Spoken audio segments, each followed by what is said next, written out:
Hi, automotive enthusiasts. Welcome to Octane Origins, where today we dive into the story of a motorcycle that didn't just redefine what a superbike could be, but also saved its company from the brink of collapse. The Ducati 916 is one of the most legendary machines of the 1990s, a bike that combined sculptural beauty with blistering performance, and one that carried the weight of Ducati's future on its sleek, angular shoulders. What makes the 916 so fascinating is not only its looks or its racing dominance, but the fact that it arrived at a moment when Ducati was under immense pressure, financially and culturally, to prove it belonged on the world stage. The Italian brand had long been known for racing success in the past, but by the early 1990s, the competition from Japanese manufacturers was relentless. Honda, Yamaha, Kawasaki, and Suzuki were producing fast, reliable, affordable machines that seemed to leave little room for a small company from Bologna to make an impact. Ducati, meanwhile, was battling limited resources and ownership turmoil, with real questions about whether the brand would even survive into the next decade. Against that backdrop, the 916 was conceived not as just another superbike, but as a lifeline. It had to be a world beater, both on the racetrack and in the showroom. And the man behind its creation, Massimo Tamburini, was more than a designer. He was an artist who believed motorcycles could stir the soul as much as they satisfied the stopwatch. The 916 wasn't simply about horsepower figures or top speed. It was about redefining what a motorcycle could mean to the rider and what an Italian motorcycle brand could represent in a market dominated by logic and numbers. It was passion made tangible, with every curve, every angle, every detail speaking to a vision larger than profit margins. That vision came at a critical moment, and the stakes could not have been higher. In the minutes ahead, we're going to unpack this remarkable story in 3 sweeping movements. First, we'll explore the desperate environment Ducati was trapped in before the 916 arrived, and how the brand's very survival hinged on something revolutionary. Then we'll walk through the making of the 916, not just the technical details, but the bold choices and philosophy that gave it form, and how it instantly captured the imagination of racers and enthusiasts alike. Finally, we'll examine its impact. How this single motorcycle turned Ducati's fortunes around, cemented its identity as the maker of emotional high-performance machines, and left a legacy that continues to shape the company to this day. By the end, you'll see how one of the most beautiful motorcycles ever built became more than a machine. It became the heartbeat of Ducati's revival. So settle in, because the tale of the Ducati 916 is about to unfold, and it's a story of art, engineering, and survival that will keep us riding all the way through. Ducati's position in the early 1990s was precarious. The company had gone through ownership changes, faced constant financial instability, and was overshadowed by the reliability and volume of Japanese manufacturers. For enthusiasts, Ducati still carried a romantic aura, but romance alone could not pay bills or win championships. The company's earlier machines, while admired, weren't keeping pace with the market in terms of design or consistent performance. Customers loved the sound of the V-twin and the feel of a Ducati, but when lined up against the latest offerings from Honda or Kawasaki, the gap was hard to ignore. That is why Ducati knew it needed a breakthrough, not a mild improvement, but a motorcycle that could rewrite expectations. What emerged was the beginning of a project that would soon become the 916, a machine that would answer those challenges with daring design and undeniable performance. Microstory. The Japanese surge. In the late 1980s and early 1990s, Japan's Big Four reshaped motorcycling with machines that were not only quick, but also extremely reliable and accessible. Superbikes like the Honda Fireblade pushed boundaries with innovative engineering, lightweight frames, and rider-friendly handling, while still being sold at prices within reach for a broad audience. Kawasaki and Yamaha added their own contenders, bringing fierce competition in every racing class. For Ducati, which lacked the mass production capability and corporate backing of these giants, the challenge was staggering. The Japanese bikes looked like the future, and Ducati risked looking like the past unless it did something extraordinary. This surge of dominance by Japanese brands set the bar that the 916 would have to clear. Context Digest. Ducati's fragile ownership. By the early 1990s, Ducati was under the umbrella of Cagiva, another Italian motorcycle manufacturer, but resources were stretched thin. Cagiva's ambitions often conflicted with Ducati's survival needs, and investment was limited. This uncertainty meant Ducati's engineers and designers had to work with strict constraints. The 916 could not afford to be wasteful. It had to maximize impact with every decision. The fragility of ownership added urgency and sharpened the focus of those who believed Ducati could still be great. Micro story: the designer's struggle. Massimo Tamburini had been working at Cagiva's research center in San Marino, carrying the weight of expectation on his shoulders. His philosophy was that a motorcycle should be more than fast. It should be beautiful, functional, and stirring. He was dissatisfied with the bloated, angular designs flooding the market, and he imagined something slimmer, more elegant, more purposeful. Tamburini's sketchbooks began to fill with flowing lines and radical ideas, including underseat exhaust that would define the 916. Yet, the challenge was convincing others that this bold vision could become the machine to save Ducati, especially when conservative voices argued for safer, cheaper solutions. Tamburini persisted, knowing Ducati's future demanded nothing less than daring. Reflection bridge. The stakes were no longer about simply creating a bike. They were about proving Ducati could stand against the tide of global competition. Microstory: racing as redemption. Ducati's identity was inseparable from the racetrack, but by the early 1990s, it faced the risk of fading into irrelevance. World Superbike, a championship for production-based machines, was becoming the battleground for manufacturers to prove their engineering and win prestige. Ducati needed a contender, and without a competitive machine, the brand risked being dismissed as outdated. The 851 and 888 models had shown promise, but they lacked the refinement to dominate consistently. The 916 was conceived not just as a consumer product, but as a racing weapon, tuned for the very series that could make or break Ducati's reputation. This dual mission raised the stakes for every choice in design and engineering. Context digest. The market climate. Motorcycling in the early 1990s was about more than speed. Riders were seeking machines that made statements about identity, style, and experience. Japanese bikes delivered performance and reliability, but they were often criticized for being clinical or soulless. Ducati had an opportunity to tap into something different: emotion. If it could produce a bike that stirred the senses while still competing on performance, it could carve out a unique space in the market. This was not just about engineering specs, it was about capturing imagination. That realization pushed the 916 toward becoming a masterpiece, not just another superbike. Microstory: the financial cliff.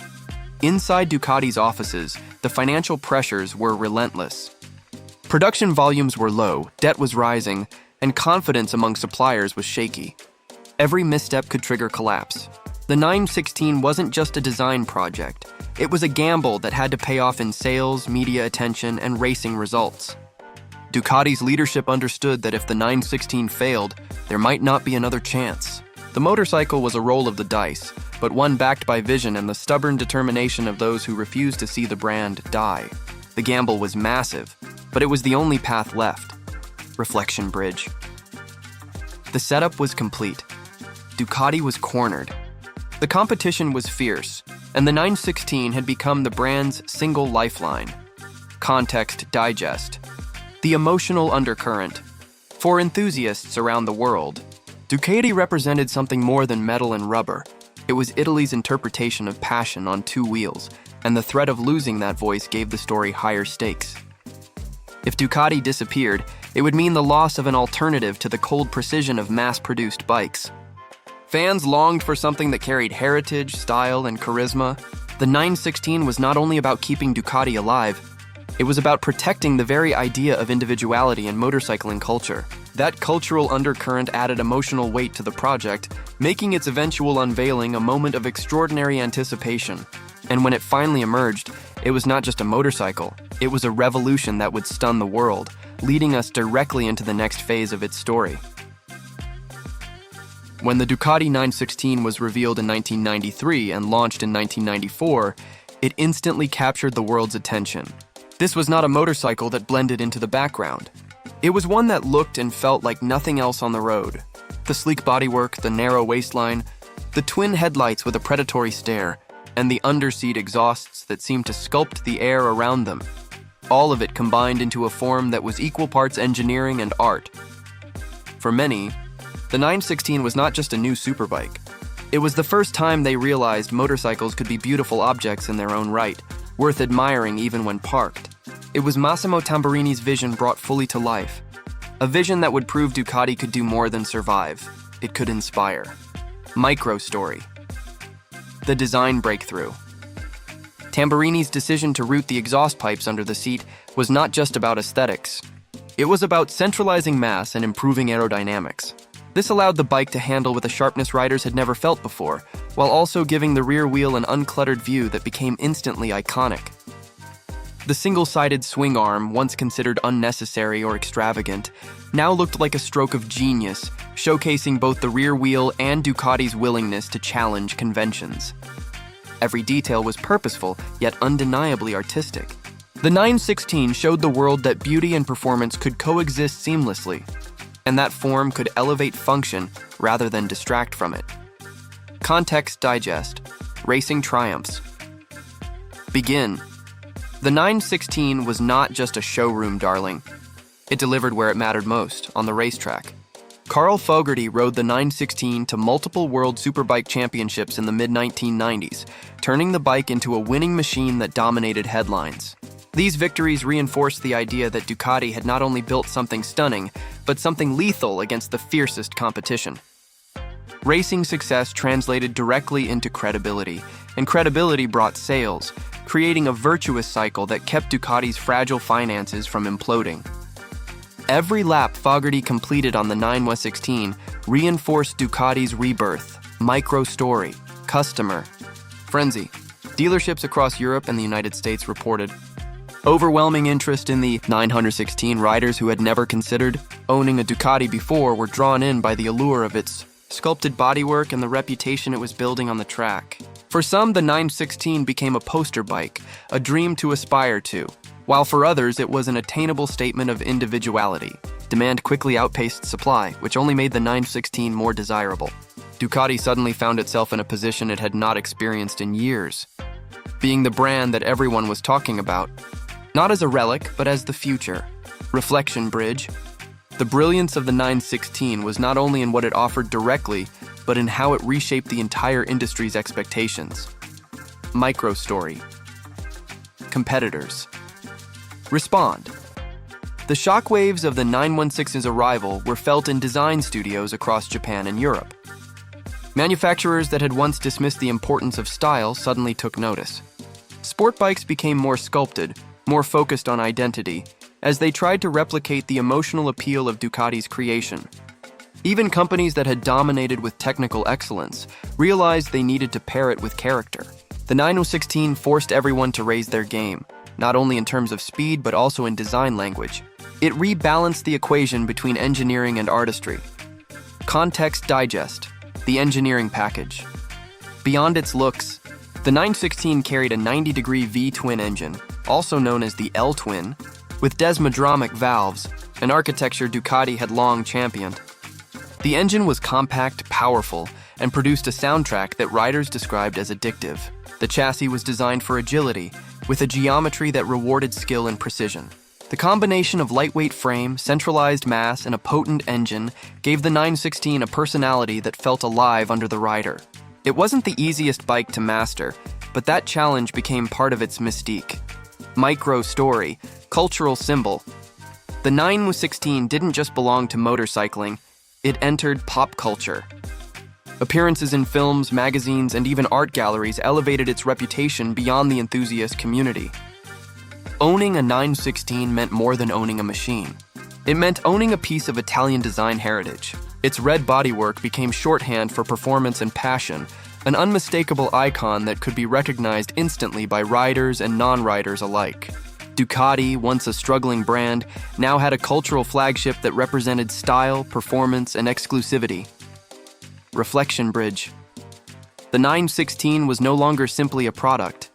It had become the embodiment of Ducati's survival, its reputation, and its vision. Context Digest. Inside the factory. The Bologna factory, once quiet and uncertain, now buzzed with activity. Workers took pride in building the 916, knowing it was changing the fate of the company. Production numbers rose, and Ducati began attracting renewed investment and attention. The energy inside the factory mirrored the excitement outside it, a sense of pride, relief, and optimism. For the first time in years, the company could think about long-term strategy instead of day-to-day survival. The 916 had shifted Ducati from desperation to momentum, and that momentum would set the stage for the far-reaching consequences of its success, which rippled through the motorcycle world and beyond, taking us to the next part of the story. As the Miura transitioned from contemporary marvel to historical icon, its influence only deepened. What had once been a daring experiment by a handful of engineers now stood as the foundation of an entire genre of automobile. The supercar as we know it today, the wedge-shaped dream machine that blends artistry with extreme speed, owes its very definition to the Miura. Microstory. Through the 1970s and 1980s, Lamborghini itself doubled down on the idea of the supercar with the Countach, a car that exaggerated every aspect of the Miura's formula. The Countach may have been sharper, more radical, and poster-ready, but it was building on a road already paved by the Miura. Other brands followed suit. From Ferrari's Berlinetta Boxer and later the F40 to Porsche's 959, all chasing the balance of beauty and menace that the Miura had shown was possible on public roads. Context Digest. By proving that exotic engineering and provocative styling could capture not just enthusiasts but also global headlines, the Miura created a new market segment. Suddenly, owning such a car wasn't just about driving fast, it was about identity, aspiration, and cultural capital. The idea that a car could be a symbol as powerful as a fashion label or a private jet began with this Lamborghini. Reflection Bridge. And because the Miura had rewritten expectations, future automakers no longer aimed merely to build sports cars. They aimed to build icons. Microstory. As time passed, collectors began to see the Miura as more than just a fast car. Its value steadily climbed, and by the early 2000s it had entered the realm of seven-figure auctions. Restorations became meticulous, with specialists in Italy and beyond working to preserve every curve of Gandini's bodywork and every note of the screaming V12. The Miura had crossed into legend, where each surviving example carried not only monetary value, but also the weight of history. To own one wasn't just a privilege, it was to hold a piece of the origin story of supercars themselves. Context Digest. Collectability often depends on rarity, beauty, and historical significance. The Miura had all three in spades, with fewer than 770 built across all versions, styling that remained unmatched in its elegance, and the distinction of being the first road car of its type. These factors combined to ensure that the Miura would never be forgotten, cementing its status as both an artifact and a living symbol. Microstory. The cultural references also never stopped. From film appearances that immortalized its shape, to music videos and fashion shoots that borrowed its aura, the Miura continued to inspire artists and creators long after it left production. Even Lamborghini itself revisited the icon with modern tributes, including the Miura Homage edition of the Aventador, reminding the world that the company's future remained tied to its greatest past achievement. Context Digest. Modern supercars, no matter how advanced, continue to echo the Miura's DNA. The mid-engine layout is now standard for performance flagships. Sleek proportions, dramatic styling, and the blend of art and danger traced directly back to Gandini's lines and Dallara's chassis. Every time a new model arrives with claims of being the fastest or the most beautiful, it is unconsciously measured against the Miura's standard. Reflection Bridge.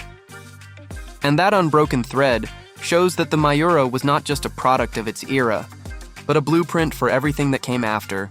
Microstory. Today, when enthusiasts gather at concours events or cars and coffee shows, a Miura draws a crowd unlike almost anything else. Younger fans who never saw it new still respond viscerally to its presence. The car's shape seems to freeze time, capturing the essence of the 1960s while still looking futuristic. That timelessness is rare in design, and it explains why the Miura remains one of the most admired and lusted after cars ever built. The aura around it is not nostalgia, it's reverence. Context Digest. That reverence carries lessons beyond Lamborghini.